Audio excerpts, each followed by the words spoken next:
오늘 우리 하나님의 말씀 로마서 4장 13절에서 25절까지의 말씀입니다. 한 절씩 교도하도록 하겠습니다.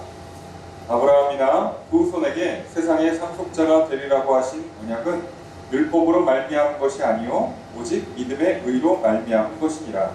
만일 율법에 속한 자들이 상속자이면 믿음은 헛것이 되고 약속은 하게 되었으리라. 율법은 진노를 이루게 하나니 율법이 없는 곳에는 범법도 없느니라. 그러므로 상속자가 되는 것이 믿음에 속하게 되어 믿음으로 되나니 이는 그 약속을 그 모든 손에게 필요하여 하시니라. 율법에 속한 자에게뿐만 아니라 아브라함의 믿음에 속한 자에게도 그러하니 아브라함은 우리 모든 사람에게 속하니라. 기록된 바 내가 너를 많은 민족의 조상으로 세웠다 하신 것 같으니 그가 믿은 바 하나님은 죽은 자를 살리시며 없는 것을 있는 것으로 부르시는 이시니라. 아브라함이 말할 수 없는 주에 바라고 믿었으니 이는 내 후손이 이만되리라 하신 말씀대로 많은 민족의 조상이 되게 하려 하시니라. 그가 백세나 되어 자기 몸이 죽은 것 같고 사라의 태가 죽은 것 같음을 알고도 믿음이 약하여지지 아니하고 믿음이 앞서 하나님의 약속을 의심하지 않고 믿음으로 견고하여져서 하나님께 영광을 돌리며 약속하신 그것을 또한 능히 이루실 줄을 확신하였으니 그러므로 그것이 그에게 의로 여겨졌느니라. 그에게 의로 여겨졌다 기록된 것은 아브라함만 위한 것이 아니요 의로 여기심을 받을 우리도 위하이니 또 예수 우리 주를 죽은 자 가운데서 살리신 이를 믿는 자니라. 있습니다. 예수는 우리가 범죄한 것 때문에 내줌이 되고 또한 우리를 의롭다 하시기 위하여 살아나셨느니라. 아멘. 할렐루야. 토요일 저녁 주 앞에 나와 말씀을 배우시는 성도님들을 주님의 이름으로 환영합니다. 우리 옆에 있는 분들과 사랑의 기절 나누겠습니다. 인사합시다. 사랑합니다. 축복합니다. 이 시간 주 앞에 나와 말씀을 배우시는 성도님들에게 주님의 크신 은혜가 함께 있기를 주의 이름으로 축복합니다. 우리 나누리 교환 함께 보시면서 로마서 4장 13절에서 25절까지 말씀 살펴보겠습니다. 먼저 13절 말씀 함께 있습니다. 시작. 아브라함이나 그 후손에게 세상의 상속자가 되리라고 하신 언약은 율법으로 말미암은 것이 아니요 오직 믿음의 의로 말미암은 것이니라. 이 문장의 주어 수로가 어떻게 될까요? 언약은 이게 두 개가 나오죠. 말미암은 것이 아니다. 말미암은 것이다. 뭐를 말미암은 것이 아니래요? 율법으로 말미암은 것은 아니다. 또 믿음의 의로 말미암은 것이다.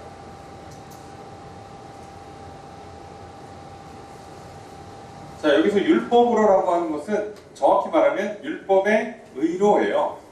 굳이 디테일하게 따지자면 율법의 의이고요. 뒤는 믿음의 의예요.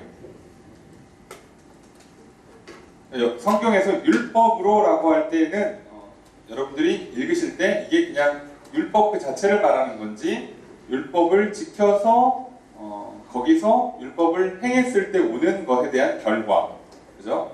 그래서 행함으로 말미암은 결과라고 해서 보상이기도 하고 삭이기도 하고 목이기도 하고 권리이기도 한 바로 그 율법으로 말미암는 의와 반대의 개념인 믿음으로 말미암는 의, 하나님께서 약속하신 것을 이루신다는 것을 믿고 마음에 새기고 인정하고 따르고 고백해서 얻는 의와 다른 거죠. 자, 여기에는 차이가 딱 뭐가 있다고요?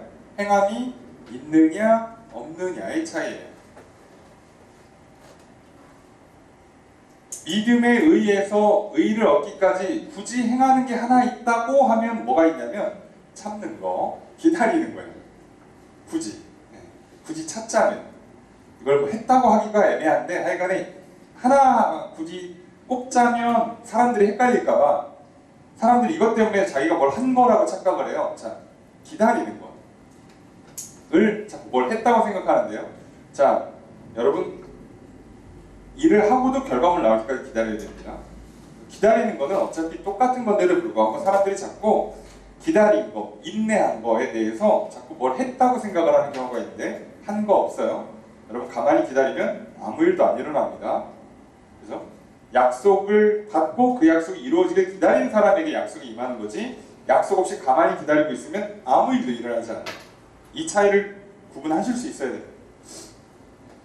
자, 그러면 우리가 이제 로마서 지금 4장을 보고 있고 3장도 보면 지금 자꾸 아브라함 얘기를 계속하는 이유가 뭐냐? 자, 믿음으로 의롭다함을 얻는다에 대한 개념이에요. 그 이전에 인간은 다 죄인이다.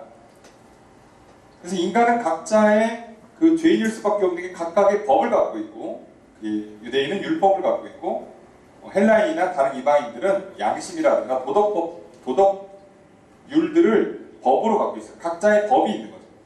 자, 그 법을 기준으로 자기도 다른 사람을 평가하고 그 법을 기준으로 자기도 하나님께 판단을 받을 거예요. 심판을 받을 거예요. 그렇다면 자기의 각각의 법을 기준으로 의롭다함을 얻어야 돼요. 오, 너는 지켰구나 하고 의롭다. 너는 통과, 너는 합격이라고 해주는 걸 받아야 되는데 이걸 할 사람이 한 명도 없죠. 왜요? 아무도 못하니까요. 나는 하늘을 우러러 한 점 부끄러움이 없는 인생이야 라고 말하는 인간들이 사기꾼이죠. 예. 그런 인간이 있을 수가 없는 거예요. 있을 수가. 자, 그러니까 인간은 다 이 문제 때문에 다 죄인인데 그렇다면 예수님 이전에 도대체 아브라함 때부터 믿음으로 의롭다함을 받는다는 것에 대해서 설명을 해주는 거예요. 하나님의 나라는 하나님의 법은 다르다는 거죠. 그래서 율법으로 말미암는 심판이 아니라 새로운 법을 주는 거죠. 믿음의 법을 준다고 말씀드렸어요. 이 믿음의 법을 기준으로 이제 이걸 믿느냐 믿지 않느냐를 기준으로 의롭다 의롭지 않다를 갈라버리는 거예요. 그래서 우리에게 살 길을 열어주신 거죠. 쉬운 길을 주신 거예요. 그렇게 해서 만들어진 그 믿음의 길에 가장 처음 시작한 사람이면서 가장 대표적인 예가 바로 아브라함이에요. 그리고 유대인들이 자꾸 넘어지는 것 중에 하나가 할례죠. 할례. 행함의 정점이라고도 할 수 있어요. 행함의 시작. 이스라엘 사람들이 유대인이 되는 것의 시작. 그리고 그들이 율법을 지키는 것의 시작점이라고 할 수 있는 게 할례거든요. 거의 뭐 우리로 치면은 저기 민증 받는 것과 같은 개념이죠. 그 정도예요. 이제 내가 민증을 받고 성인으로서 법을 지키고 의무를 다하고 권리를 주장하겠다라고 하는 것과 똑같은 개념이에요. 자, 그렇게 하는 그 할례의 문제조차도 할례도 행함이 아니고 그거에 어떤 의를 얻을 수 있는 효력이 없다는 걸 쫙 설명을 다 했어요. 그러면서 이제 뭘 얘기하는 거냐면 자, 믿음으로 의롭다함을 받는 것처럼 그러면 사실 정확히 말하면 아브라함은 무엇을 믿었느냐는 거죠. 그죠? 아브라함은 도대체 무엇을 믿었는가? 도대체 무엇을 믿어서 의롭다함을 얻는가요? 자, 우리도 믿어서 의롭다함을 얻는 건 원리는 똑같은데 무엇을 믿느냐가 좀 다르죠. 왜냐 아브라함은 말 그대로 구약, 옛 언약의 시대고 우리는 신약, 새 언약의 시대이기 때문에 믿는 바 내용이 좀 달라요. 자, 아브라함에게 주어진 그 언약의 내용이 뭐냐? 아브라함과 후손에게 세상의 상속자가 될 것이다. 세상의 상속자가 된다. 세상에서 끊어지지 않고 계속 기업을 받을 것이다. 라는 이 언약은 뭘로 받은 거라고요? 믿음의 법으로 받은 거예요. 믿음의 의로 받은 거죠. 이것을 듣고 이 약속을 믿고 나서 이게 성취된 거예요. 이 약속이. 아브라함이 뭘 해서 이 약속을 받아내거나 이 약속이 이루어진 게 아니에요. 자, 하나님께서 야 아브라함아 내가 너에게 자식을 줄게. 너에게 후손들이 세상이 끊어지지 않고 계속 대를 이어서 충만하고 막 잘되고 번성하고 왕이 되게 해줄게. 라는 그 놀라운 그 약속. 이것을 해줄 테니까 그럼 너는 뭐 해라가 나올 거 아니에요. 그래서 하나님 쪽에서는 이걸 해줄 테니까 그럼 아브라함 너는 뭘 해? 라고 할 때 뭐라고요? 믿으라. 믿으라. 믿고 따르라. 자, 그 믿고 따르는 거에 1번이 뭐였냐면 고향을 떠나. 내가 가라는 대로 가. 이게 믿고 따르라예요. 아브라함이 이사를 했으니까 의로운 거 아니냐? 여러분 이사해도 자식 생기고 그러지 않습니다. 집 바꾼다고 뭐 75세 노인이 갑자기 애가 생기고 그러지 않아요. 예, 이해되시죠? 자, 이 이사가 아이를 낳는 것, 그죠? 자손을 얻는 거에 영향을 주는 행위가 아니에요. 이해되시죠? 그러니까 아브라함이 뭘 했느냐? 한 게 없어요. 자식을 낳는 거에 영향을 줄 만한 행위는 한 게 없는데 하나님께서 믿고 하라는 대로만 하면 줄게 라고 해서 하나님께 요구하시는 뭐만 있어요? 이사예요. 고향을 떠나 가라는 대로 가. 새로운 땅. 너와 너의 후손들이 살 새로운 땅으로 가. 사실 그 땅도 주겠다는 땅이잖아요. 예. 그러니까 자식 줄게. 자식들이 앞으로 대대손손 살 땅 줄게. 믿고 글로 와라.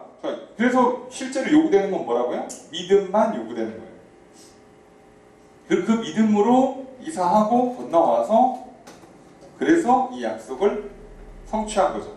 아브라함 입장에서. 아브라함이 이 약속을 이렇게 뭘 했냐?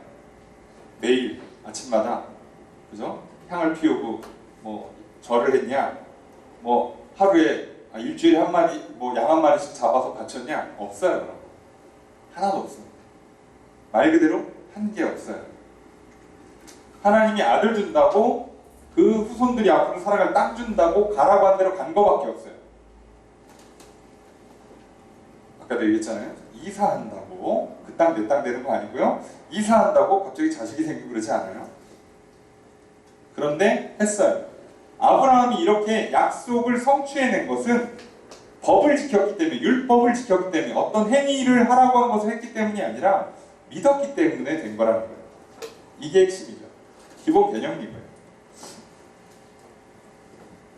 그래서 14절 말씀 읽겠습니다. 시작. 만일 율법에 속한 자들이 상속자라면 믿음은 헛것이되고 약속은 파기되었느니라. 자, 뭐 조건절이 있어요. 만약에 율법에 속한 자들이 상속자가 된다. 어떤 법을 지킨, 여기서 말하는 율법은 사실은 할례를 염두에 두고는 있어요. 할례를 비롯한 어떤 것들을 해야만 상속을 받을 수 있는 거라 그러면 이제 뭐라고요? 주어가 믿음은 헛되다. 약속은 파기된다. 헛되다가 무효란 뜻이거든요. 무의미하다, 무효다. 약속은 파기된다, 폐기된다. 그러니까 이렇게 되면 약속할 필요가 없는 거예요. 이 개념 때문에 그래요. 뭘 해서 받는 거는 뭐라고요? 권리라고요, 권리. 반대로 저 사람이 나한테 거꾸로 빚을 진 거라니까요. 내가 일을 했어. 사장은 지금 나한테 월급을 빚진 거예요. 월급 주기 전까지. 이해되시죠? 개념이 그렇다고, 개념이. 내가 선불로 받았으면 내가 빚진 거예요. 한 달 동안에. 근데 내가 후불로 받는다. 그러면 내가 한 달간 일하고 있는 동안 사장은 나한테 계속 빚을 쌓고 있는 거라고. 내가 어떤 행위를 해서 땅을 받는 거다? 그럼 내가 행위를 하고 있잖아요? 그럼 하나님은 땅을 주기로 약속한 하나님 어떻게 된 거예요? 지금 나한테 땅을 빚을 지고 있는 거예요. 그걸 줘야 되는 거야. 이렇게 되는 거예요. 율법에 속한 것으로 말미암아 상속을 받게 되면 이런 현상이 일어나요. 그러니까 내가 할례를 했어. 내 자식을 할례를 하겠어. 하나님 나한테 땅을 줘야 돼. 얘가 할례를 했어? 그럼 얘 자식 나한테 손자를 줘야 돼. 걔가 할례를 했어? 그럼 증손을 줘야 돼. 의무예요. 하나님의 의무가 되는 거예요. 거꾸로. 여러분, 그래서 우리가 여러 말씀드렸잖아요. 이 믿음의 법, 이 은혜의 법이라고 그랬죠. 말 그대로 은혜예요. 이거는 내가 한 것 없이 받는 은혜의 법이라면 율법, 행위의 법들은요. 이게 은혜를 받는 게 아니라 거래를 하는 거고 대가를 지불받는 거기 때문에 잘 생각해보면 율법주의라는 게 기본적으로 인본주의가 될 수밖에 없는 거예요. 자꾸 내가 내 인생을 컨트롤하고 싶어지면, 내가 왕노릇하고 싶어지면 인간이 결과적으로 율법주의로 가는 거예요. 내가 뭘 하면 뭘 해주세요. 제가 농담은 아니죠. 진담이지만 농담스럽게 여러 번 얘기했잖아요. 절대로 관계에서 거래하지 마시라고, 부부간에 십계명 같은 거 쓰지 마시라고 여러 번 얘기했죠. 저 같은 사람이 얘기해봐야 아무도 안 듣겠지만, 예? 심지어 누구는 전문가들은 부부 십계명 하면 부부 사이가 좋아진다고까지 쓰지만, 세상의 믿음이라는 관점에서, 사랑이라는 관점에서는요, 거래는 하면 안 돼요. 하나님 그거 안 하시잖아요. 하나님 먼저 우리한테 거래하세요. 내가 너한테 뭘 할 테니까 넌 나한테 뭘 해라? 안 하신단 말이에요. 내가 너의 하나님이 되어줄 테니까 너희는 날 하나님으로 모셔라. 이게 끝이에요. 믿어라예요, 믿어라. 그럼 다 해준다니까? 하나님은 다 해준 동안 이스라엘 백성들은 뭐 했어? 한 게 없어요. 따지고 보면. 그 받을 만한 값을 했느냐? 값을 못 했어요. 근데도 갔잖아요. 그러니까 친구와의 관계, 부모 자식 간의 관계, 부부와의 관계, 인간관계에서 신뢰를 쌓고 사랑을 하고 싶으잖아요. 그러면요 거래를 트는 게 아니에요. 그죠? 약속을 하고 그 약속을 내가 이루는 거예요. 하나님이 하시는 내가 약속하고 내가 성취하는 거예요. 상대방이 받으면 신뢰가 커지고 믿음이 커지고 사랑이 싹트는 거예요. 안 받으면 끝이에요. 이렇게 되는 겁니다. 관계란. 그나마 왜 인간 사이에서 부모 자식 간의 관계는 그래도 좀 잘 되냐면 부모는 자식한테 그래도 어릴 때에는요 별로 바라는 거 없이 주잖아요. 좀 크면 욕심이 생겨서 그렇지. 애가 좀 크는데 애가 좀 똘똘해. 그럼 좀 좋은 데가 갈 것 같고 애가 좀 이렇게 뭐 관광에 뭐가 좀 재능이 좀 있어 그런 걸 할 것 같고 자꾸 그러니까 아니면 부모가 어려서부터 자기 욕망을 막 투여한다든가 이렇게 되니까 관계가 이상해지는 거지. 그 전까지 어려서 그저 맨날 그저 기어다니고 할 때 무슨 욕심이 있어. 넌 애가 기어다니고 있는데 넌 하버드를 가야 된다. 이런 부모는 사실 없거든요. 그러니까 그냥 뭐하고요? 걷기만 해라. 건강하게만 자라다. 그럴 때는요. 아무 걸 바라지 않고 그냥 주잖아요. 부모가 내가 너한테 이렇게 고급 분유를 먹였으니까 너 딱 100일에 일어서야 돼. 이렇게 하는 부모는 없단 말이에요. 그렇잖아요. 그렇게 안 한다면 그렇게 하는 인간이 있을 수도 있겠네요. 어딘가에 있겠지만 그렇게 안 한다고.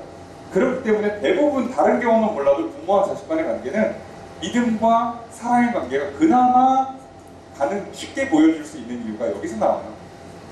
그러니까 자기가 그냥 내가 사랑의 결실로 낳은 자녀고 내가 사랑하는 거고 내가 희생하는 거예요. 내가 대가가 없죠. 나이 들어서 욕심 들어서 그런 거지 처음엔 대가가 없단 말이에요. 그래서 어린아이와 부모 사이에는요 그 순수한 믿음과 사랑의 관계가 가능해요. 일시적이나.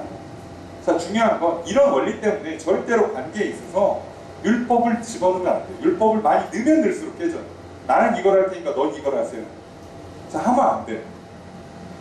분업을 말하는 게 아니라고. 거래예요. 월요일에는 내가 설거지하고 네가 빨래하고 화요일을 바꿔서 자, 이렇게 들어가는 순간부터요 가정 좋아지기 어렵습니다. 그럴 거면 내같이 사나 기계랑 달지 그렇잖아요. 그걸 굳이 살아. 그럴 거면 옆집 살고 밤마다 만나서 데이트하면 되지. 굳이 결혼을 왜 합니까? 그런 걸 잘 고민하셔야 돼요. 자, 지금 하나님과 우리 사이의 관계도 사실은 똑같아요. 하나님이 인간의 기본 원리를 갖춰주잖아요. 왜 믿음부터 시작하는가? 그 믿음을 기반으로 해서 은혜라고 표현하지만 실상인 사랑이 우리에게 허락되고 그 사랑을 받은 우리도 하나님을 믿고 사랑하기 때문에 자연스럽게 그 믿음의 표현으로 사랑의 고백으로 찬양드리고 예배드리고 희생하고 섬기고 봉사하는 거지. 우리가 지난 시간에 본 것처럼 우리의 어떤 할례나 우리의 어떤 행위들은요 믿음을 얻기 위한 행위가 아니에요. 따지고 그거 한다고 믿음이 생기는 게 아니에요. 믿음이 생기는 유일한 방법은요 하나님의 말씀을 듣는 것밖에 없어요. 교회 청소 열심히 한다고 믿음 생기고 그러지 않습니다. 아시죠? 네. 교회 청소 열심히 했다고 엄청 상 받고 그러지 않아요. 네, 하나님이 상 주시던데 전도 많이 하고 봉사 많이 하고 상 주신데 주죠. 왜요? 하나님 믿는다고 사랑한다고 하는 행위이기 때문에 하나님도 마음껏 사랑해 주신 거지 그 행위에 따라서 결과를 준다면 말씀드렸잖아요. 기도를 2배로 하면 복을 2배로 받아야 되고요. 봉사를 2배로 하면 복을 2배로 받는 거예요. 그게 안 된다 그러면 이거는 그런 식으로 되는 개념이 아니죠. 정확하게 행위에 근거한 법이 아니라 하나님 그냥 사랑을 주시는 거죠. 그렇게 속지 마십시오. 이것 때문이에요. 이것 때문에. 그래서 우리에게 지금 가장 중요한 이 믿음의 법의 개념을 계속 설명해 주고 있어요. 믿음으로만 되는 거예요. 자, 15절의 첫 번째 문장 있습니다. 시작. 율법은 진노를 이루게 하나니 주어로 어떻게 될까요? 율법은 이룬다, 이루게 만든다. 너를 진노를. 율법은 진노를 만들어요. 진노를 불러와요.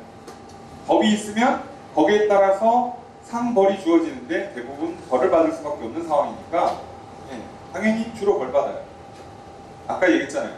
관계에서 율법을 많이 넣으면 넣을수록 이건 내가 할 테니까 너는 나한테 이렇게 해라고 이걸 10개, 20개를 만들수록 어떤 일이 생긴다고요? 더 화가 나실 거예요. 더 상대방에게 실망하고. 사랑이 커져서 내가 자원해서 이거보다 더 철저하게 희생하고 섬기면 내가 오늘 당번이어서 설거지라는 게 아니라 오늘 내가 정말 아내를 사랑하고 가족을 사랑하는 마음 때문에 설거지도 하고 빨래도 하고 청소도 하고 다 하고 오늘은 너무 내가 몸이 안 좋아서 미안한 마음으로 내가 좀 먼저 쉴게 라고 했을 때 기꺼이 배우자와 자녀들이 대신할게요 제가 할게요 라고 할 때 그게 아름다운 과정이지 오늘 내가 피곤하든 말든 뭐 지킨 건 해야지 밤 12시에 와서라도 설거지는 하세요 이러면요 또 당신 설거지하는 날 왜 이렇게 꼭 맨날 해서 야근이야 당신 일부러 야근하지 그러면요 밤늦게 일하느라고 안 그래도 힘들어 죽겠는데 그 소리까지 들으면 기분이 좋겠습니까? 이래서 관계가 깨진다고요. 그래서 하지 말라고 말씀해요. 율법을 만들면 말수록 화가 많이 날 거예요. 자녀를 키울 때에도요. 율법을 많이 집어넣지 마세요. 화날 일이 더 많으시. 이해되시죠? 율법을 많이 넣으면요. 관계는 좋아질래야 좋아질 수가 없어요. 이게 안 된다는 걸 기억하세요. 여러분 인간 사회는요 군대가 아니라니까요. 이렇게 막 명령하면 지켜야 되는 의무가 있는 곳이 아니에요. 군인들도 열받으면 하극상 일으키고 사고치고 그러는 판에 인간 사회가 이게 되겠습니까? 안 되는 겁니다. 그걸 인정하시고 자, 왜 율법이 아닌가를 잘 보세요. 그리고 왜 사랑의 법이 율법을 완성하는 걸 꼭 봐야 됩니다. 15절의 두 번째 문장 있습니다. 시작. 율법이 없는 곳에는 법도 없느니라. 주어서로 어떻게 될까요? 율법이 없는 네. 범법이 없다. 어디에? 율법이 없는 곳에는 법이 없어요. 법이 없으니까 법을 어기는 것도 없지. 무법이잖아요. 무법. 교통법이 없는 데서 내가 교통법이 없는 곳에 신호를 만들지도 않겠지만 신호등 없는 사거리에서 내가 무단횡단 내가 그냥 걸어가든 차가 지나가든 자전거가 지나가든 뭔 상관이에요? 아무나 가는 거지 그냥. 길이 사거리일 뿐이에요. 그냥 사고 나면 다친 놈만 손해예요. 이렇게 되는 거지 법이 없으면. 그러니까 법이 있으면 거기에는 법을 어기는 게 꼭 생긴단 말이에요. 법을 많이 만들수록 더 많이 어긴다니까요. 더 많이 어겨요. 그래서 법을 많이 만드는 게 아니에요. 좋은 관계를 얻고 싶으세요? 법을 많이 만드는 게 아니에요. 이건 하고 이건 하지 말고 이건 하고 이건 하지 말고를 많이 만들어주면 관계가 좋아진다고요? 행실이 바라질 거라고? 아니에요. 정확한 원리를 주시는 거예요. 정확한 원리. 그 원리의 핵심 누가 주인인가를 주는 거예요. 그래서 뭐 이렇게 법을 만들지 마시고요. 쉬워요. 그냥 그 특별하지 않은 애매한 것들은 다 엄마한테 물어봐. 이러면 끝나요. 이 집은 엄마가 주인이야? 그럼 끝난 거예요. 어제는 하라고 하고 오늘은 하지 말라고요? 상관없어요. 엄마가 그렇게 하면 끝난 거예요. 그럼 가정은 평화롭습니다. 놀랍게도. 엄마만 이상하지 않아요. 그죠? 그러니까 괜찮다니까요. 애들이 아니요 어머님 어제는 하라고 해놓고 오늘은 왜 하지 말라고 하십니까? 그걸 뭐라고 하면 돼요? 내가 법이야. 내가 알아서 판단해. 니들이 왜 그런지는 너희들도 크면 알게 될 거야. 엄마는 너희를 괴롭히는 게 아니란다. 너희의 안전을 위해, 너희의 건강을 위해, 너희의 행복을 위해서 가장 좋은 길을 지금 만들어주고 있는데 그게 어제는 하지 말라는 거고 오늘은 해도 된다는 거야. 자, 이러면 끝나요. 그때부터 뭐가 필요하다고요? 신뢰와 사랑만 요구된다고. 이 원리를 좀 놓치지 마세요. 법을 많이 만드는 게 아니라 누가 주인이냐만 딱 정해놓고 거기에 신뢰와 사랑만 갖고 가는 거예요. 이걸 놓치니까 우리 인생이 피곤해집니다. 16절의 첫 번째 문장 있습니다. 시작. 그러므로 성육자가 되는 그것이 이내 속하기 위하여 이대로 되나니 이는 그 약속을 그 모든 후손에게 분배하여 하시리라. 율법에 속한 자에게뿐만 아니라 아브라함의 믿음에 속한 자에게도 그러하니. 굉장히 긴데 주어수로 한번 찾아볼까요?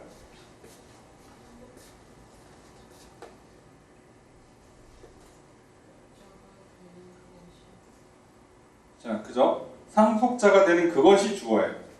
이게 지금 원문이랑 많이 의역이 돼 있어서 그런데, 자, 상속자가 되는 그것이 뭐다? 예, 믿음으로 된다. 믿음으로 말미암는다. 믿음으로 된다. 자, 이게 끝이에요. 여기서 말하는 그것, 이것 뭐라고요? 아브라함이 과 그 후손들이 세상을 상속으로 받는 것이 뭘로 된다고요? 믿음으로 말미암아 된다고. 그래야 뭐가 된다고? 은혜에 속하기 위해서. 은혜 아래 있도록. 자, 직역을 그냥 해드릴게요. 자, 따라서 이것, 아브라함의 과 그 후손이 세상의 상속자가 되는 것, 이것은 믿음으로 말미암는다.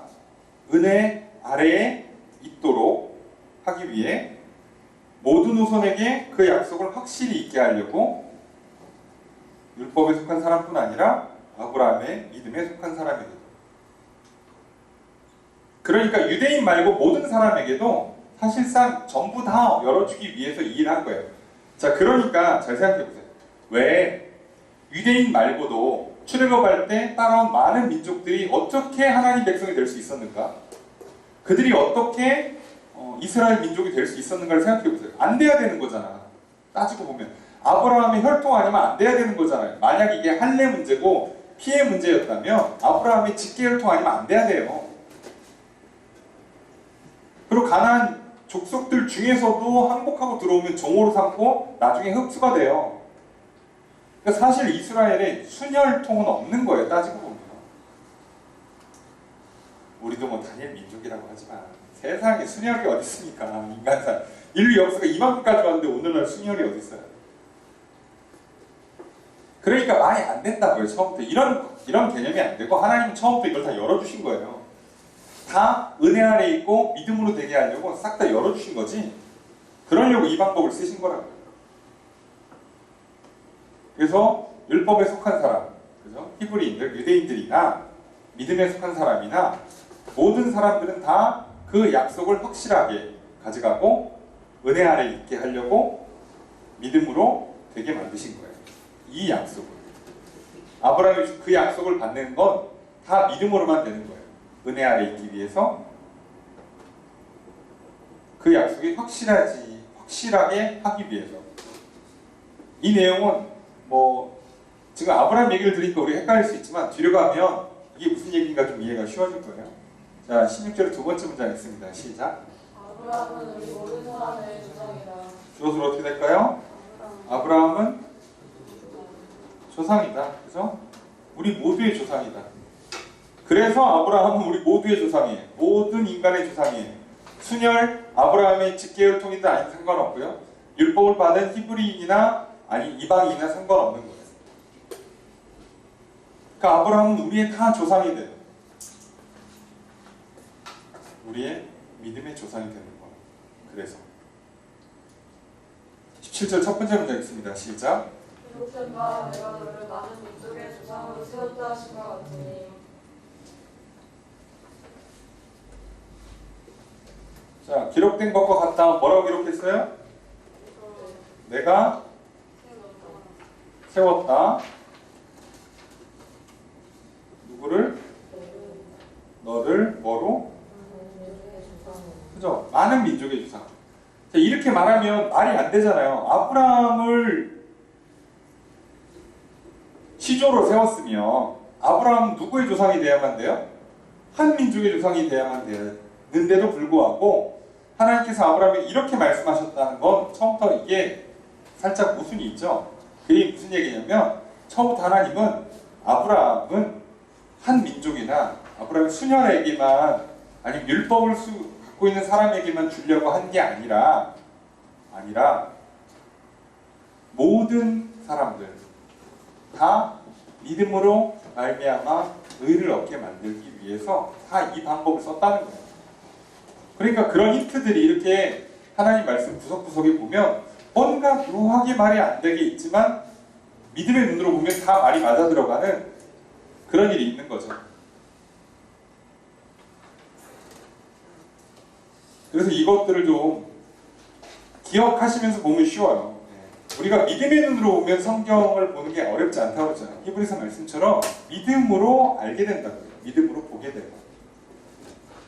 자, 그걸 좀 보시면 아, 이래서 하나님께서 이런 단어를 쓰셨구나. 이런 문장을 구성하셨구나를 깨닫게 되는 거죠. 17절의 두 번째 문장 읽겠습니다. 시작. 너가 믿음과 하나님은 죽은 자를 살리시며 없는 것을 있는 것으로 부르시는 이시니라. 자, 주어수로 어떻게 될까요?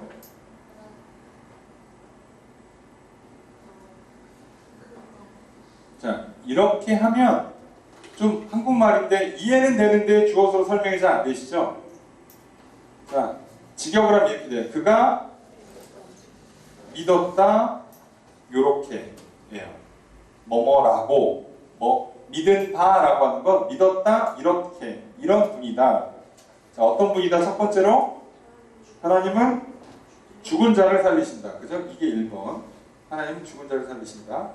두 번째 없는 것을 있는 것처럼 부른다는 얘기는 부르면 오니까 없는 걸 있게 만든다는 거예요. 그죠? 죽은 자를 살리는 하나님, 그죠? 무에서 유를 창조하신 하나님이라고 믿었다는 거예요.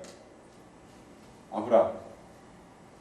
자, 그럼 무슨 얘기냐면 약속하셨잖아요. 하나님께서. 그죠? 내가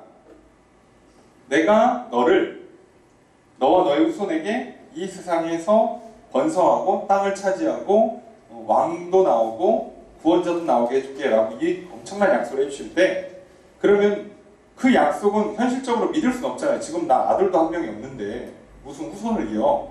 그때는요. 자, 그때는 그 약속의 내용 말고 그 약속을 하신 하나님을 믿는 거잖아요. 우리도 마찬가지예요. 약속의 내용도 믿는 거고 약속을 하신 분도 믿는 건데 자, 약속을 하신 하나님에 대해서 어떻게 믿느냐는 거예요. 무엇을 믿느냐? 굳이 따지면 어떻게 믿느냐인데 자, 무엇을 믿는 바의 내용은 정해져 있어요. 너와 너의 자손에게 세상을 줄게. 땅을 줄게. 자손 대대로 번성하게 해줄게. 이게 무엇을 믿느냐라면 그거 어떻게 믿어? 그 약속을. 그죠? 자, 그 어떻게 믿느냐의 근거. 하나님은 죽은 자를 살리실 수 있다. 하나님은 없는 걸 있는 것으로 부르신다. 창조하신다. 아브라함이 이렇게 믿었다는 거예요. 하나님. 왜요? 하나님께서 말씀하시잖아요. 이거 다 내가 만들었어. 해와 달의 별들을 좀 보렴. 내가 이렇게 할게. 너 바다 가봤지? 모래 봤지? 내가 그렇게 해줄게. 자, 그걸 할 때 아브라함이 뭐라고 믿었냐면 하나님은 죽은 자를 살리신다. 내 안에 이미 죽어서 끝난 것들조차도 다시 살리신다. 그리고 없는 걸 있게 하는 것, 없는 것도 만드신다. 라고 믿은 거예요. 자, 지금 아브라함은 약속의 내용을 믿는 게 아니라 하나님이 어떤 분이냐를 믿는 거잖아요. 그죠? 무엇을 믿느냐? 그 믿음의 근거, 어떻게 그걸 믿을 수 있느냐의 싸움에서 하나님이 지금 죽은 자도 살리고 없는 것도 만드시는 창조하는 분이라는 거로 믿었다는 거예요. 자, 이게 지금 중요해요. 이게 우리한테 그대로 적용되거든요. 자, 그걸 한번 봅시다. 18절의 첫 번째 문장 시작. 아브라함이 말할 수 없는 중에 바라고 믿었으니. 주어서로 어떻게 될까요? 아브라함이 바라고 믿었다. 자, 바라다, 소망한다예요. 희망을 품는다는 거죠. 자, 지극하면 이거예요. 희망을 뛰어넘어서 희망을 가졌다라고 지적이 되는데요. 무슨 얘기입니까? 희망을 가질 수 없는 상황에서 희망을 가졌다는 거예요. 그리고 믿었다는 거예요.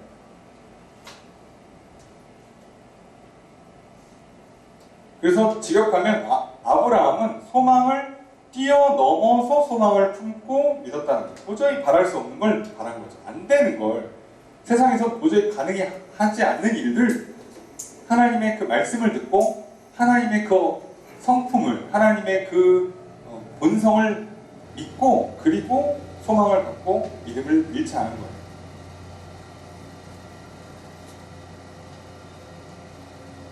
18절 두 번째 문장 있습니다. 시작.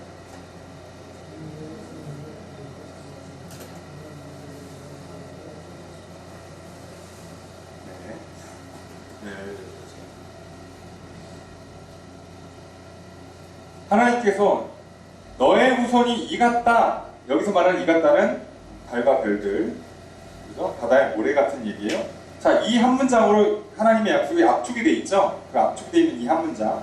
이렇게 말씀하신 대로 많은 민족의 조상이 되게 하려고 하셨다. 자, 이걸 지각하면 그냥 많은 민족의 조상이 되게 하셨다예요. 그래서 그냥 주어가 그가고요. 그가. 주어는 계속 아브라함입니다. 그가 되게 하셨다. 되게 만드셨다.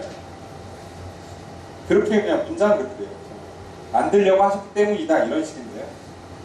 문장이 좀 꼬이더라도 내용을 잘 보시면 하나님께서는 말씀하신 그대로 아브라함을 많은 민족의 조상이 되게 하신 거예요.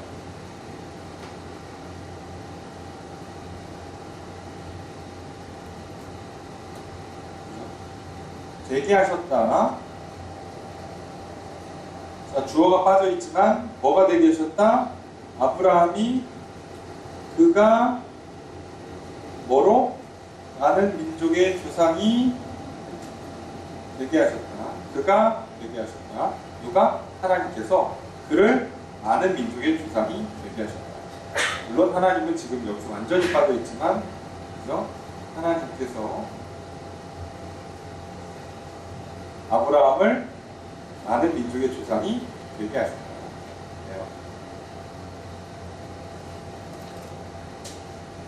자, 믿어서 이렇게 되게 하셨다는 거예요. 자, 그러면 자, 하나님이 어떤 걸 믿었다는 게 지금 중요한 거죠.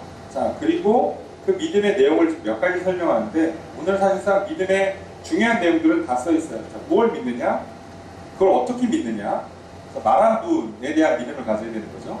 약속의 내용, 믿는 바 내용도 확실히 알고 있어야 되고 그 약속을 이루어질 거라고 믿을 수 있는 근거, 그러니까 말하신, 약속하신 분에 대한 내용도 있는 거고 그 다음에 나오는 게 이제 19절, 20절 그 상황이 오는 이제 여러 가지 문제들이 발생해요. 그게 뭐냐? 19절 읽겠습니다. 시작.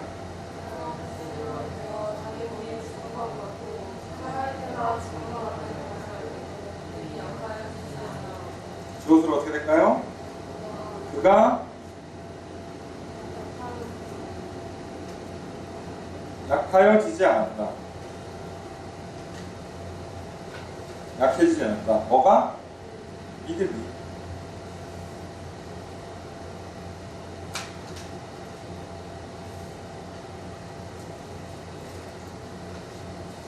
그가 믿음이 약해지지 않았다. 믿음이 정확히 말하면 힘을 잃지 않았다.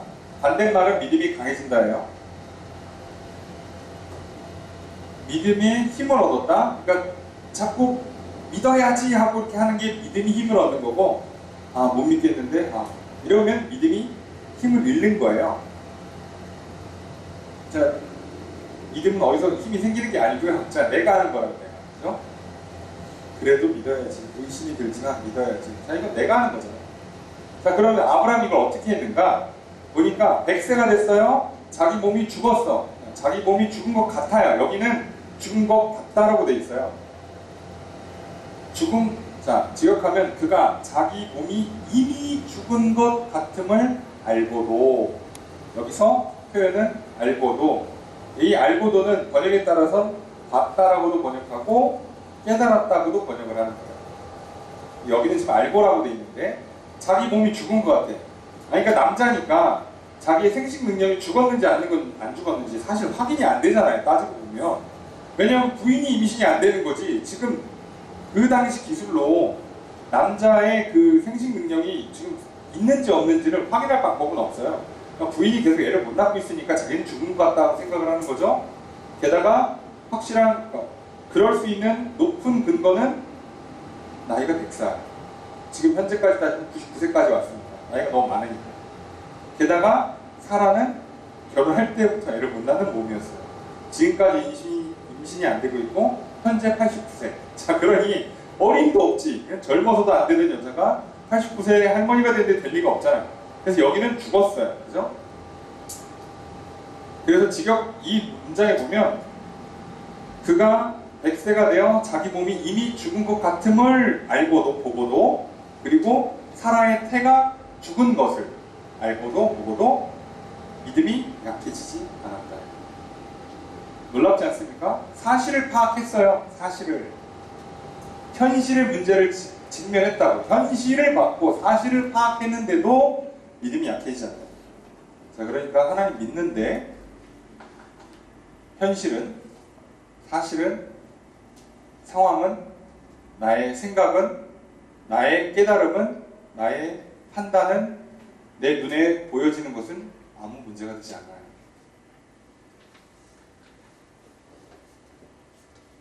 아브라함이 이거를 지금 99세까지 가져오는 동안에 이렇게 했는데 중간에는 흔들려가지고 어떻게 됐어요? 이스마엘 낳잖아요. 그러니까 여러분, 내가 아는 거, 보는 거, 깨닫는 거로 믿음의 근거를 삼는 게 아니라고. 믿음은 그 약속하신 분과 그 약속하신 그분의 그 내용을 갖고 믿는 거지. 그분이 너에게 후손을 주고 땅의 모래처럼 바다의 별들처럼 많게 해줄게 약속을 했어요. 약속한 분이 보니까 창조하신 분이래. 자기가 창조했대. 내가 지었대. 야, 그 정도 능력이 있으신 분이야? 야, 죽은 것도 살리고 없는 것도 있게 만드는 분이라고? 자, 그럼 믿어야지. 이렇게 결정하는 거지. 내 몸이 죽었고 내 아내가 뭐 더 이상 아이를 낳을 수 없고 이건 중요하지 않아요. 믿음에서는 그게 중요한 게 아니라고. 믿는 거에 있어서 자꾸 자기 얘기를 하는 사람도 있어요. 저는 이렇고요. 저는 저렇고요. 왜 그 얘기를 해요? 믿는 거랑 뭔 상관이 있어? 하나님께 약속하는데 조건에 내가 뭐 들어갔어요? 너의 이러함이 필요하다. 조건이 하나도 없잖아요. 내가 이렇게 해줄 테니까 너는 믿고 그냥 하라는 대로만 해라 이거잖아요. 그러니까 나의 어떠함이 상관없는데 자꾸 나의 어떠함을 집어넣는다? 그러면 믿음이 약해져요.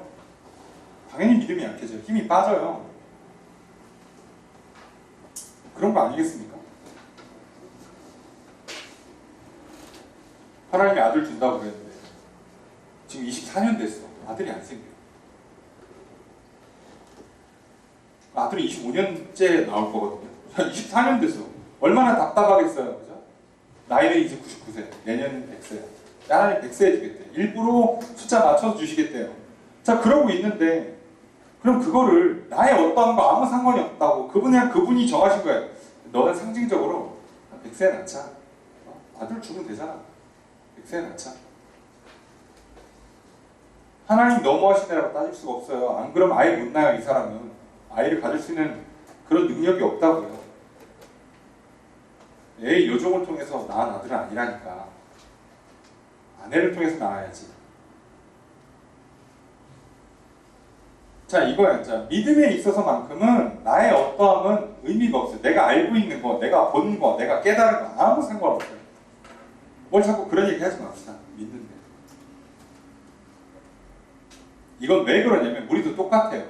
예수님 믿는데 내가 이렇게 죄가 많은데 예수님이 용서해 줄까요?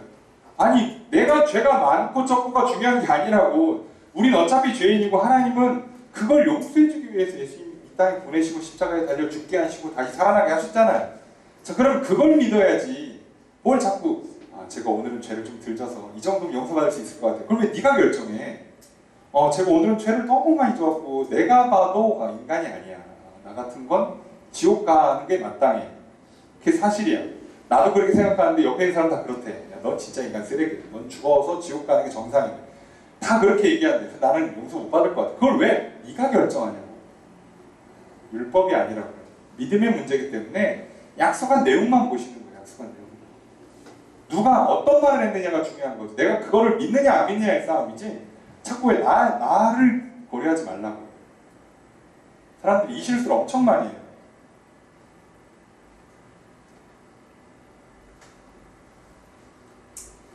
이게 여러분 드라마나 영화 볼 때도 이런 현상이 있잖아요. 그냥 되게 표현이 좀 그렇습니다만 고전적인 예로 들면 뭐랄까 재벌 2세 같은 남주와 남자 주인공과 어디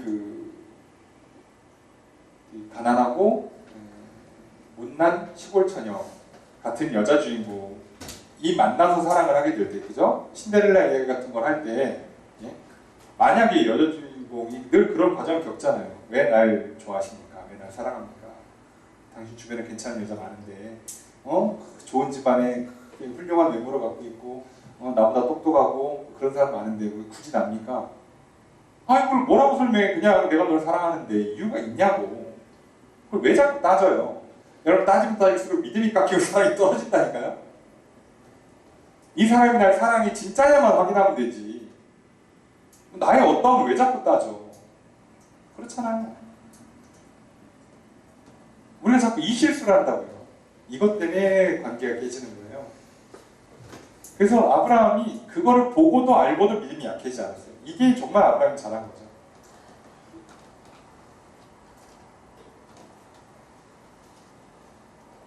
(20절) 읽습니다. 시작. 믿음이 없어 하나님의 약속을 의심하지 않고 믿음으로 분과하여서 하나님께 영광을 돌리며. 주어서 어떻게 될까요? 그거 그죠? 아브라함이죠. 그가 뭐 했다? 의심하지 않고. 그가 의심하지 않았다. 그죠? 의심하지 않았다. 그리고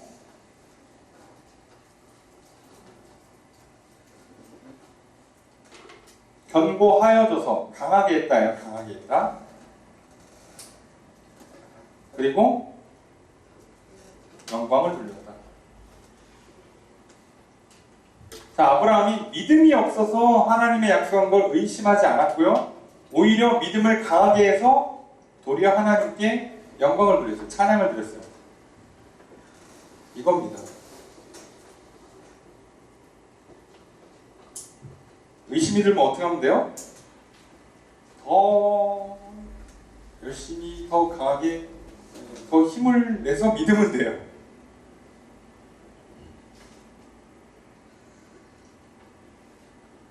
의심이 드는데 어떡하냐니까. 그러니까 의심은 의심 들라고 하고 힘을 내면 돼요. 여러분, 운동해보신 분들은 잘 아시죠? 너무 피곤해요. 너무 힘들어요. 힘이 하나도 없어요. 그러면 저희 그 트레이너가, 코치가 뭐라 그래요? 힘을 내세요라고 하죠. 어이구, 힘이 없으시구나. 오늘 여기까지만 할까요? 아니에요. 여러분, 군대가 똑같아요. 힘을 내라고. 가다 말고 저 너무 힘든데요? 저 그럼 뭐라 그래요? 힘들구나. 여기까지만 하자. 이럴 것 같습니까? 힘을 내라고 해요. 놀라운 건 힘을 내면 힘이 나요. 왜 어디서 나오는지 모르지만 힘이 나요. 신기하게 나요. 그리고 도착해서 쉬는 거예요. 오늘은 피곤해서 운동 못하겠다 그러고서는 운동을 하면요, 어디선가 힘이 나서 운동을 끝까지 해요. 그리고 나면 오히려 피로가 훨씬 더 잘 풀려요. 인생의 딜레마가 뭐예요? 자도 졸려요.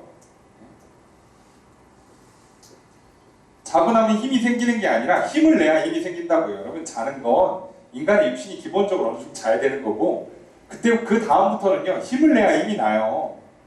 자고 나면 힘이 나는 게 아니라고요. 여러분, 착각하지 맙시다. 그죠? 너무 당연한 거예요. 의심이 들면 어떻게 해요? 믿음을 강하게 하세요. 끝이에요. 방법이 없어요. 얘기했잖아요. 믿음으로 믿음에 이른다고.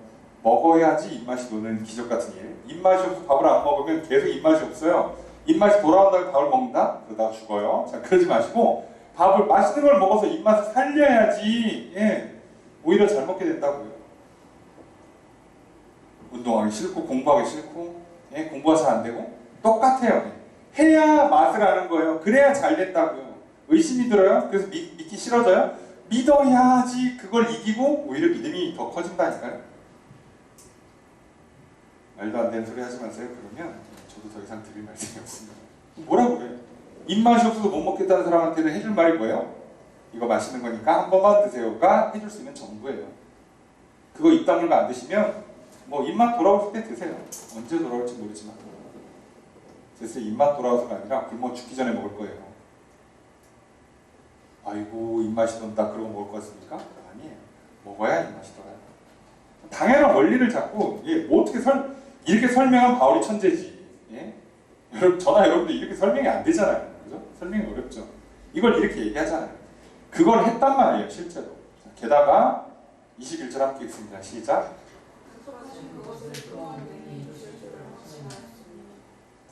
여기 정말 중요한 원리가 쓰여있죠. 주어서로 볼까요? 그가 확신했다. 뭐를? 약속하신 그것을 또한 능히 이루실 줄을. 자, 벌써 문장이 살짝 이상하시죠? 약속하신 그것을 또한 능히 이루실 것을.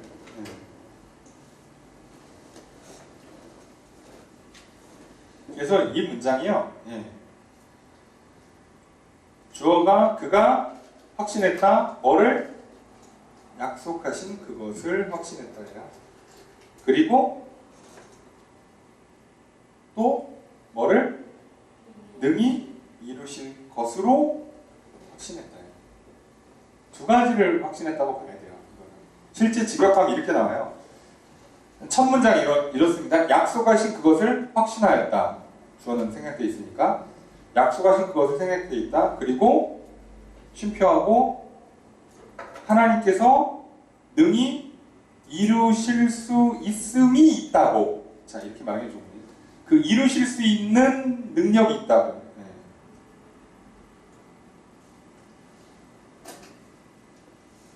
이루실 수 있다라고 짧게 번역하면 되고, 길게 번역하면 이루실 수 있는 능력을 갖고 있다고, 그런 능력이 있으시다고 믿었다는 거예요. 약속하신 것을 믿었고 그것을 이루실 수 있는 능력이 있다고 믿었어요. 자, 이것을 우리가 보통 많이 쓰는 표현으로 바꿀게요. 약속을 이루신다. 그래서 신실하시다. 약속을 이룰 수 있는 능력이 있으시다. 그래서 전능하시다고 합니다. 굳이 신학적인 표현을 썼습니다. 그러니까 아브라함은 하나님이 신실하시고 전능하시다고 믿는 거예요. 약속한 그대로 이루신다고 믿고, 그리고 그걸 이룰 수 있는 능력이 있다고 믿은 거예요. 왜냐? 죽은 자도 살리고 없는 것도 있게 만드는 분이니까. 그분이 나한테 약속을 했으니까. 그래서 믿는 거예요. 무엇을 믿느냐? 어떻게 믿느냐? 그죠? 그 어떻게 믿느냐의 얘기가 이거예요. 그리고 믿다가 이런 의심이 들 때는 더더욱 이걸 붙잡는 거예요. 자, 그랬더니 22절 함께 있습니다. 시작. 주어서로 어떻게 될까요? 이것이 여겨졌다. 뭐라고? 의라고. 그에게 의라고. 자, 이것이 뭐예요? 그것이 뭐죠? 앞에 써있는 이거. 자, 어디부터 나온 거예요? 18절부터 나온 거죠? 예? 따지고 보면 한 16절부터 나오는 거고, 더 따지고 하면 13절부터 나온 이 모든 내용. 자, 하나님께서는 아브라함에게 세상의 상속자가 되겠다고 약속하셨고, 아브라함은 자, 그것을 바랄 수 없는 중에 바랐고, 알고도 믿음이 약해지지 않았고, 의심하지 않고 더 강해져서 찬양을, 영광을 돌렸고, 그리고 하나님께서 약속하신 그대로 이루신다고, 그걸 이룰 수 있는 능력이 있다고 믿었고, 그랬더니 하나님께서 너는 의롭다라고 여겨주신 거예요. 됐다는 거죠. 그 믿음의 법, 그 기준에 통과가 됐어요. 그래서 이제 어떻게 하는 거죠? 그래서 실제로 아들을 얻고 후손들을 얻고 후손의 후손을 얻고 후손들이 땅의 바다의 모래처럼 하늘의 별처럼 많아졌고, 거기에서 왕이 나오고 그 후손에서 구세주인 메시아인 예수 그리스도가 나오게 된 거죠. 네. 이렇게 되는 거예요, 원리가. 23절 앞에 있습니다. 시작.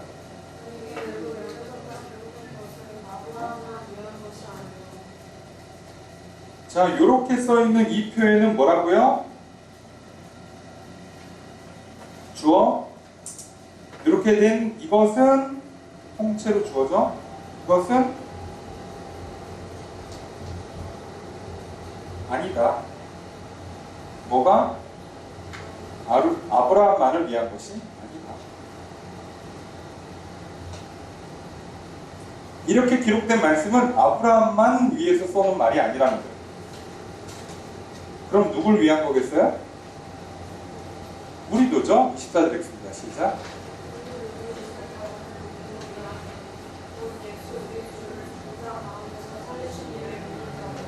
그러니까 이 문장 주어서로 어떻게 될까요? 우리도 미합니다. 앞에 뭐라고요? 아브라함만 미한 것이 아니다. 우리도 미합니다.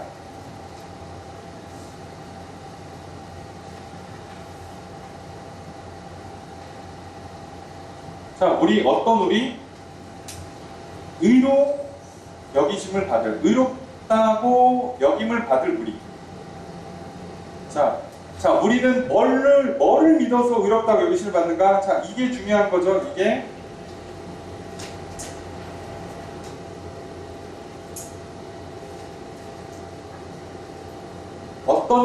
우리가 어떤 사람이기 때문에 의롭다고 여기심을 받는다고요? 예수 우리 주를 죽은 자 가운데서 살리신 그 누구죠? 하나님을 믿는 사람인 우리를 의롭다고 여겨주신다고요. 이해가 되십니까?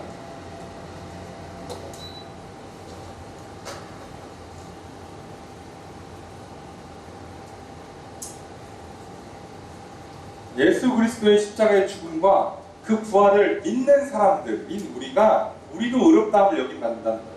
자, 그 우리에게도 이 믿음을 기준으로 의롭다고 해주신다. 이 믿음을 기준으로. 이제 우리에게는 믿음의 그 내용이 뭐라고요? 아브라함한테는 너와 그 후손에게 세상의 상속자가 되게 해줄게 라고 하는 게 아브라함 믿는 바 내용이었다면, 우리가 믿는 바 내용은 뭐예요? 예수 그리스도가 너의 죄를 대속하셨다, 십자가에 대속하셨다, 그래서 너의 죄를 용서해 주셨다, 부활하심으로 죽음을 이기셨다. 자, 이거를 믿는 거잖아요, 우리는. 그래서 우리가 이걸 예수 그리스도의 복음, 조금 더 길게 표현해서 예수 그리스도의 십자가 대속과 부활의 능력, 그래서 우리를 죄와 죽음에서 구원하시는 것을 믿는 거잖아요. 이걸 믿는 것을 기준으로 했을 때 하나님께서 믿어? 너는 이제 의로워. 그래서 이제 뭘 주시는 거예요, 진짜로?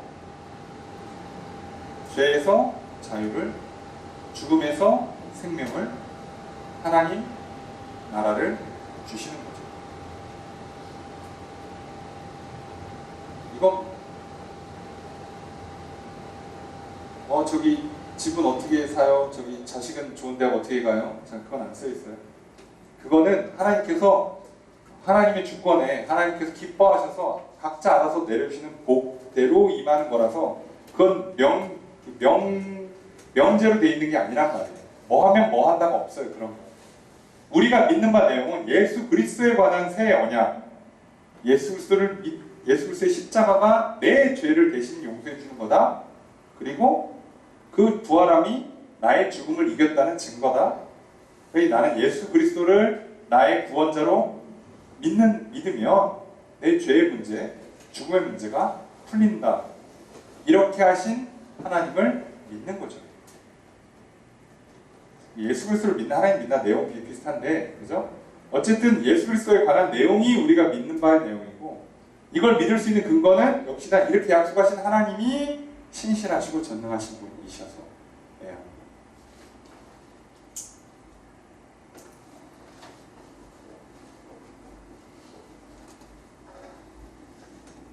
그리고 이거 아브라함과 똑같은 내용이 이제 뒤에 나오는 거죠. 그래서 우리가 바랄 수 없는 중에 바라고 믿는 거예요. 도저히 말이 안 되잖아. 예수님이 죽었다고 내 죄가 용서돼? 아니 지금 75세에도 애가 없었는데 99세인데 애가 생긴다고? 내년에? 똑같다고요. 어차피 뭐 논리적으로 설명 안 되고요. 이해가 안 되는 거예요. 약속을 믿느냐의 싸움인 거지, 뭘 이거를 뭐 과학적으로 설명을 하고 논리적으로 설명, 나의 어떠함과 뭐 이런 거 고려하지 마시라고. 그리고 아브라함이 자기가 100세 가까이 돼서 다 죽은 거, 몸이 죽고 와이프도 몸이 죽고 그래서 애를 낳을 수 없는 상태라는 걸 알고도 봤는데도 깨달았는데도 불구하고 믿었죠. 우리도 마찬가지예요. 내 죄가 너무 커. 내가 안 변해. 내가 보니까 너무 사람이 이기적이고 너무 더럽고 음란하고 악하고 어리석고 게으르고 난 변할 가능성이 없어. 난 안 될 것 같아. 내 상황이 녹록지가 않아서 나는 변할 수 있는 그런 여건도 주어져 있잖아. 나 안 될 것 같아.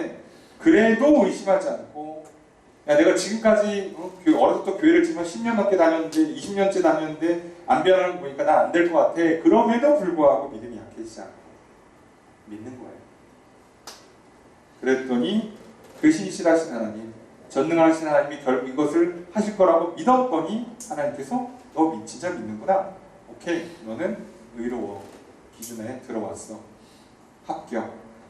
너는 죄 용서해줄게. 너는 영생을 줄게. 너는 영원한 나의 나라에 들어오게 해줄게. 이 땅에 사는 동안에도 내가 너의 하나님이 돼서 너를 지켜주고 인도해주고 복줄게. 끝이에요. 이렇게 가는 거예요. 오직 믿음으로만 가는 거예요. 이 싸움. 믿음 뒤에 거룩한 행실이 요구되는 건 신분의 변화라는 차원에서 요구될 수도 있지만 궁극적으로는 아까 말씀드렸잖아요. 마치 할례처럼 믿음을 보여주는 거라고.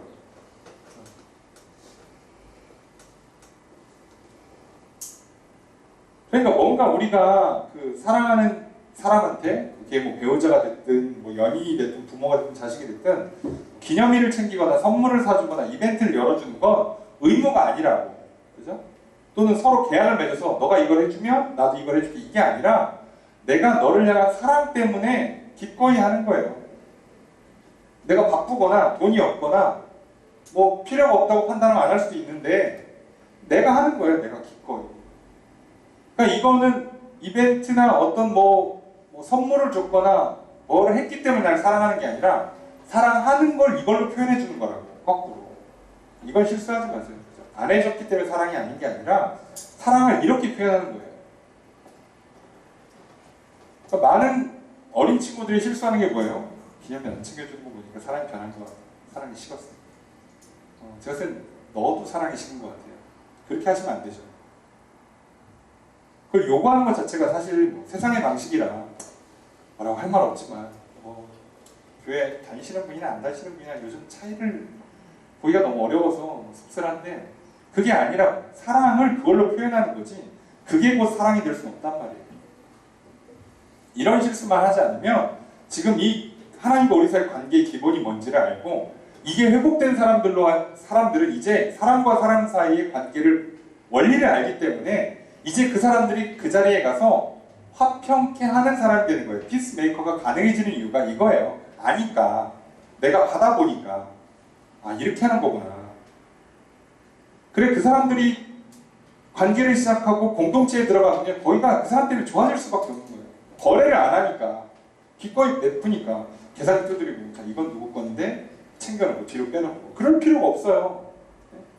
주고 나눠주고 또 받은 것도 돌려주고 기꺼이 서로 사랑하고 섬겨주고 그걸 할 줄 알기 때문에 거래를 두고 약속을 하고 이런 거 규칙을 정하고 이게 아니라 서로 하는 거라고.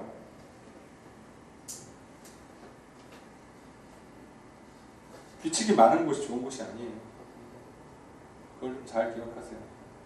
악한 인간들이 모여 살기 위해서 어쩔 수 없이 만든 게 규칙이라는 걸 기억하시고 좋은 곳이 되려면 규칙이 아니라 믿음과 사랑이 가득한 곳이면 규칙이 필요가 없어져요. 알아서 도와주고 알아서 섬겨주고 욕심 부리지 않고 제 할 일 다 하고 나서 열심히 하는 이유가 뭐예요? 빨리 내 일을 다 끝내는 이유가 뭐예요? 남을 도와준다고. 내가 열심히 공부하는 이유가 뭐예요? 남한테 유익을 끼치려고. 단순히 내가 월급 벌어서 사는 인생 수준이 아니라 남을 베풀 수 있는 사람이 되기까지 위해서 오늘 제대로 공부하는 거예요. 제대로 일하고. 그게 사랑이잖아요. 그게. 내가 번 만큼, 내가 일한 만큼 벌어서 나 하나 잘 먹고 잘 살아야지. 그건 사랑이 아니에요. 그것 때문에 그리스도인들이 가는 곳마다 뭔가 사람들이 성실할 수밖에 없고 사람들이 뭔가 화평을 만들어낼 수밖에 없는 이유가 여기 있어요. 근데 그렇지 않은 사람 하나만 들어가 보세요. 계산기 두드리고 이기적으로 하고 뭐하면 툭하면 삐지고 뭐 상처받고 억울해하고 그러면요 이 한 사람 때문에 화평이 깨져버리죠. 거꾸로. 잘 생각해보세요. 그리스도인들은 어떻게 화평을 만드는가? 이걸 안 했어요. 억울할 일이 없지. 난 지금 베풀 마음을 갖고 있는 사람이 왜 억울해? 억울할 마음이 없어요. 자랑할 마음이 없기 때문에 좋은 옷 입는 것 자체가 관심이 없어요. 뭐 좋은 가전제품이나 뭐 이런 거에 아무 관심이 없어요. 그냥 사는데 불편함 없으면 그 다음부터는 다 뭐예요? 베푸는 거거든요. 내가 오늘 좋은 음식 먹는 게 관심 있는 게 아니라 사랑하는 사람과 함께 음식을 먹는 게 관심이 있기 때문에 상관없어요. 오늘 그냥 밥에 김치 한 조각 먹나? 아니면 뭐 비싼 식당 가서 뭐 몇만 원짜리 식사를 하나? 상관이 없다고요. 그 사람들은요 그냥 라면 끓여 먹어도 화평하고 레스토랑 가도 화평한 거예요. 그런데 그렇지 않은 사람은요 라면 먹어도 불만이고요 레스토랑 가도 불만이에요. 사람의 문제거든요. 이 문제의 시작은 어떻게 푸는 거라고요? 자, 관계를 믿음으로 푸는 거예요. 그리고 그 시작은 하나님과 나 사이의 관계부터 푸는 거예요. 도저히 안 될 것 같은 나를 하나님 사랑해 주시잖아요. 가능성이 없고 희망이 없는 그죠? 도저히 착해질 수 없을 것 같은, 도저히 인간다워지지 않을 것 같은, 부지런해지고 성실해지고 남을 위해 희생하고 베푸는 헌신의 인생이 될 것처럼 보이지 않는 그런 가능성이 전혀 없는 나를 사랑해 주신 하나님의 그 사랑을 받아들이시라고, 끝까지 믿으시라고. 그러면 되는 거예요. 전혀 의지가 없잖아요. 우리는. 우리의 어떠함 때문에 되는 게 처음부터 아니었어요. 그래 너무 신경 쓰지 마세요. 안 됩니다. 내가 어차피 뭔 짓을 해도 안 돼요. 내가 뭘 해서 되는 게 아니라 믿어서 되는 거기 때문에 받아들여야 되는 문제이기 때문에 받아들이시면 돼요. 25절 읽습니다. 시작.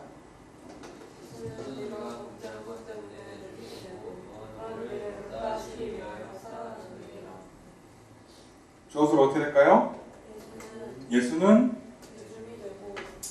내줌이 되었고 살아나셨다. 자, 지역할게요. 예수는 우리의 죄를 위하여 넘겨졌고, 건네졌다는 뜻이에요. 넘겨졌고, 또한 우리의 의로움을 위하여 다시 살아나셨다. 일어나셨다는 뜻인데요. 부활했다는 얘기예요. 일어나셨다, 다시 살아나셨다.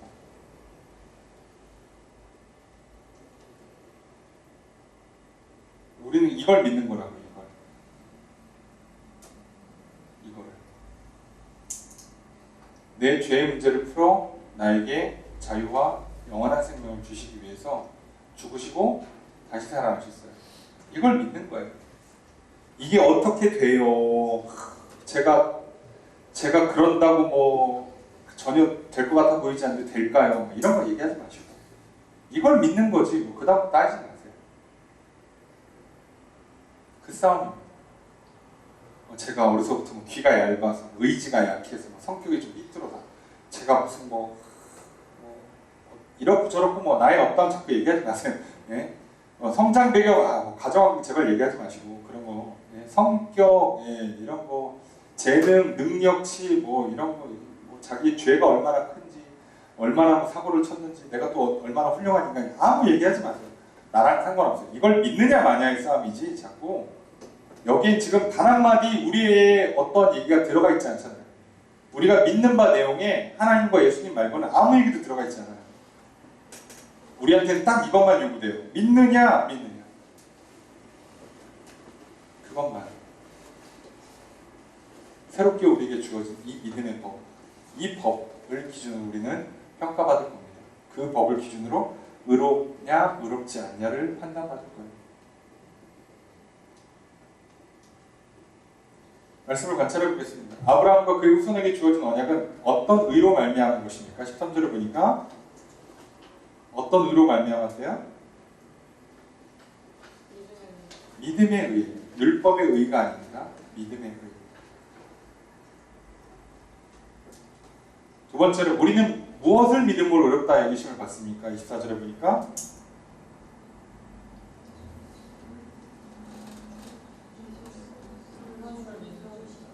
그래서 예수를 죽이시고 살리신 하나님을 믿는 거예요. 자, 바로 그걸 믿는 거예요.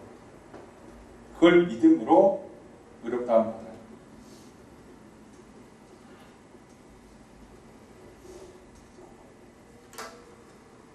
너무 공짜라서 좀 민망하십니까? 네, 민망하시면 더 잘 믿으세요. 네, 민망하니까 안 믿지 마시고. 이거 되게 단순한 문제인데요. 믿고 나서부터 시작하면 이제부터는 뭔가 상당히 풍성한 내용들이 들어와요. 그렇기 때문에 여러분 뭐 너무 쉽고 날려먹는 것처럼 얘기하지 마세요. 이거 이제 시작입니다. 믿음으로 시작하는 로마서가 이제 시작되는 거잖아요. 한번 내용을 쭉 보시면 이해가 됩니다. 말씀을 정리해 보겠습니다. 바울은 믿음으로 말미암아 의롭다고 여기심을 받는 것에 관해 아브라함을 예로 들어 설명합니다. 앞서 아브라함이 할례를 받은 것이 믿음으로 말미암아 의롭다고 여기심을 받은 것을 몸에 인친 것이라 말하였습니다. 아브라함의 할례 행위는 믿음의 표식이요 신앙 고백입니다. 우리도 아브라함처럼 믿음으로 말미암아 의롭다고 여김을 받습니다. 우리는 마음의 할례를 행합니다. 이제 우리의 고백과 행위들은 믿음의 표식이요 신앙 고백입니다. 아브라함은 하나님의 언약을 믿었습니다. 내 후손이 이 같으리라고 요약된 하나님의 그 언약의 내용, 자손들을 번성하게 만들고 모래처럼 별들처럼 많게 해주고 왕이 나오고 구원자가 나오게 하시겠다는 그 약속을 믿었어요. 언약하신 것을 반드시 그리고 능히 이루신 하나님을 믿었습니다. 자신과 아내의 상황에도 불구하고 바랄 수 없는 중에 바라고 도리어 믿음이 약해지지가 않았습니다. 이 믿음으로 아브라함은 의롭다고 여김을 받았습니다. 약속은 성취되었고 아브라함은 믿음의 조상이 되었습니다. 우리에게 하나님의 새 언약이 주어졌습니다. 우리는 새 언약을 믿습니다. 예수 그리스도의 피가 나의 죄를 대속하셨다는 약속입니다. 예수 그리스도께서 다시 살아나심으로 확증하신 약속입니다. 이 약속을 반드시 그리고 능히 이루실 하나님을 믿습니다. 하나님이 신실하심과 전능하심을 믿기에 나의 계속된 실수와 죄악에도 불구하고 믿음이 약해지지 않습니다. 이 믿음으로 우리는 의롭다고 여김을 받습니다. 약속은 성취되어 우리는 구원을 받고 하나님의 나라를 유업으로 얻습니다. 나의 신앙을 살펴봅시다. 우리도 아브라함의 후손입니다. 우리도 믿음으로 말미암아 의롭다고 여기심을 받습니다. 이 믿음의 법이 우리에게 주어졌습니다. 이제 우리는 새로운 언약을 믿습니다. 예수 그리스도의 대속의 언약. 이것을 약속하시고 확증하신 예수님, 이 약속을 이루실 전능하시고 신실하신 하나님, 이 믿음으로 우리는 의롭다고 여김을 받습니다. 이제는 나의 계속되는 연약함과 범죄에도 불구하고 믿음이 약해지지 맙시다. 도리어 믿음을 강하게 하여 하나님을 찬양하며 영광을 돌립시다. 나의 믿음을 약하게 만드는 것이 있다면 무엇인지 살펴봅시다. 그리고 믿음 대신 행위를 통해 의로움을 얻을 수 있다고 속이는 율법이 있다면 무엇인지 생각해봅시다. 여러분 자꾸 믿음이 약해지니까 그 약해진 믿음만큼 율법이 타고 들어오는 거예요. 불안하니까. 뭘 해야 될 것 같으니까. 그럴수록 더더욱 믿음을 강하게 하십시오. 뭘 하려 하지 마시고. 예수님의 십자가가 여전히 오늘 나에게 유효하다. 예수님의 부활의 능력이 오늘 나와 함께한다. 하나님이 신실하시다. 전능하시다. 절대로 그 사랑을 끊을 것이 없다. 나의 어떠한 것 상관이 없다. 오늘 내가 또 넘어져도 다시 하나님께만 나아간다면 하나님 나를 또 붙잡아 주시고 용서해 주실 것이다. 끝까지 하나님만 바라보자 라고 하신다면 여러분 하나님께서 여러분 의롭다 하시고 여러분들에게 의롭다 칭해주실 뿐만 아니라 이제 여러분들을 새롭게 만드시고 거듭난 인생으로 변화된 인생으로 자꾸 변화시켜 가시고 인도해 주실 것입니다. 그러니 오직 예수 그리스도를 믿읍시다. 예수 그리스도를 통해 구원의 은혜를 베푸시는 하나님을 믿읍시다. 믿음으로 의롭다고 여김을 받아 구원을 받고 하나님의 나라를 차지합시다. 이 믿음이 놀라운 복음이 로마서에 지금 시작되고 있습니다. 우리의 믿음도 다시 시작되기를, 우리의 믿음이 다시 잘 커가기를 소망합니다. 절대로 흔들리지 마시고 믿음이 약해지게 만드는 것들 상황에 흔들리지 마시고 나의 연약함에 넘어지지 마시고 그러면 그럴수록 더욱 힘껏 예수 그리스도를 그분의 그 약속을 붙잡으시기를 바랍니다.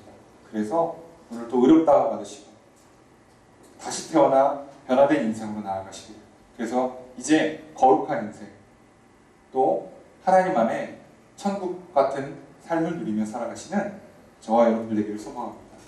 그렇게 살아갈 수 있도록 은혜를 베풀으신 하나님께 감사드립니다. 그 은혜가 변함없이 늘 함께 있기를 주의 이름으로 축복합니다.